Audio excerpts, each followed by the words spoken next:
నిత్య కళ్యాణం పచ్చతోరణంగా భాసిల్లే తిరుమల క్షేత్రంలో కొలువైన శ్రీ వెంకటేశ్వర స్వామిని సేవించుకున్న ప్రతి భక్తుని ఆకలిని తీర్చేందుకు టీటీడీ వెంగమాంబ నిత్యాన్న ప్రసాద కేంద్రాన్ని ఏర్పాటు చేసింది.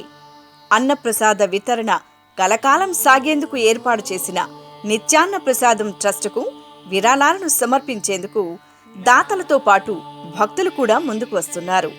భక్తులు సభక్తిపూర్వకంగా సమర్పించే విరాళాలను స్వీకరించేందుకు టీటీడీ వెంగమాంబ అన్నప్రసాద భవనంలో కియోస్క్లను ఏర్పాటు చేసింది.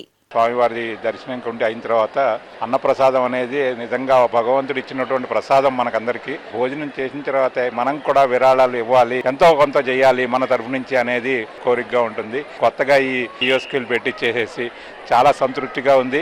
మా చేతనైనంతగా మేము కూడా సహాయం చేయగలుగుతున్నాం అనే ఆత్మ సంతృప్తి, ఆ స్వామివారికి చేరుకోగలుగుతున్నాము అనే తృప్తితో ఉంది.